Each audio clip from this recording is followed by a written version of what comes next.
नमस्कार, मैं राहुल कठेरिया। कांग्रेस पार्टी की राष्ट्रीय महासचिव प्रियंका गांधी जी महाराष्ट्र के विधानसभा के चुनाव में एक्टिव हो चुकी हैं। चूंकि प्रियंका गांधी जी वायनाड की सीट से लोकसभा का चुनाव लड़ रही हैं, तो वहां पे चुनाव तो खत्म हो गया है। तो अब महाराष्ट्र में एक्टिव होने के बाद भारतीय जनता पार्टी के लिए और अधिक परेशानी होने जा रही है। देखिए, प्रियंका गांधी जी एक बहुत अच्छी वक्ता है, इसमें कतई दो राय नहीं। और उन्होंने जिस तरीके से प्रधानमंत्री मोदी जी ने महाराष्ट्र के विधानसभा के चुनाव में 1-2 दिन पहले जो झूठ बोला राहुल गांधी जी को लेकर, उस पर कड़ा प्रहार किया है, जिससे भारतीय जनता पार्टी बैकफुट पर है।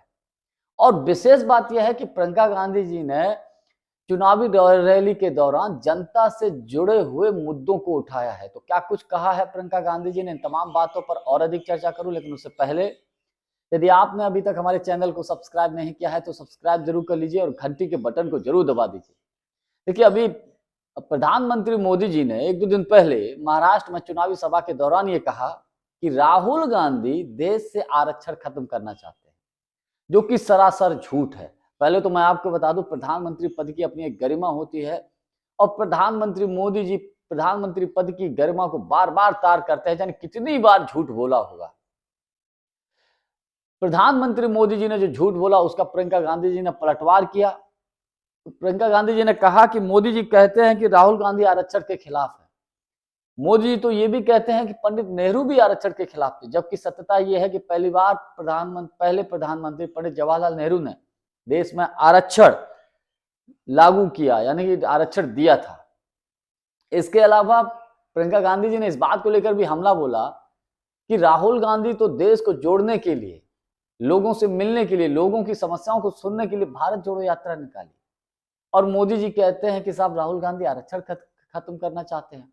मेरा भाई 4000 किलोमीटर चला है, राहुल गांधी 4000 किलोमीटर चले थे भारत जोड़ो यात्रा में।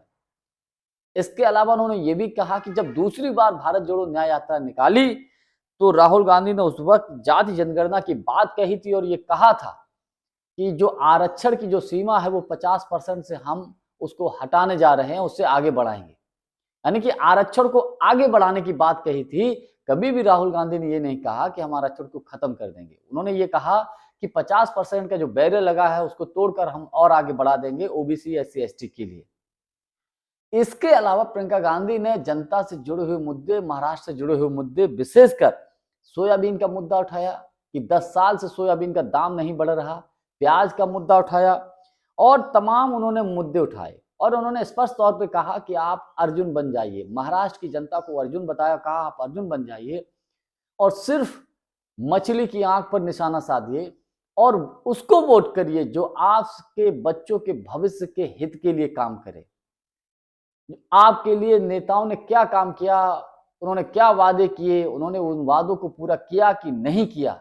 यानी कि एक तरीके से प्रियंका गांधी जनता से जुड़े हुए मुद्दों को लेकर प्रधानमंत्री मोदी जी या भारतीय जनता पार्टी को घेर रही थी। यहीं पर भारतीय जनता पार्टी बैकफुट पर आ जाती है। जब जाति जनगणना की बात होती है, आरक्षण की बात होती है, जनता से जुड़े हुए मुद्दों की बात होती है, तो भारतीय जनता पार्टी उस समय टिक नहीं पाती और वो हिंदू वर्सेस मुस्लिम करने की कोशिश करने लगती है। और प्रधानमंत्री मोदी जी तो कितना अधिक झूठ बोलते हैं उसकी कतई कोई सीमा ही नहीं। सिर्फ ये चुनावों को भटकाने की कोशिश होती है। और मोदी जी तो ये कहते हैं कि कांग्रेस को एक ओबीसी का प्रधानमंत्री हजम नहीं हो रहा है। तो मोदी जी, सवाल सबसे बड़ा यह है कि आपने ओबीसी के लिए पिछले 10 सालों में किया क्या है? कितने हितकारी काम किए, जरा ये भी बता दीजिए। जानकारी हमारी आपको कैसी लगी कमेंट्स करके हमको जरूर बताइएगा। बहुत बहुत धन्यवाद। नमस्कार।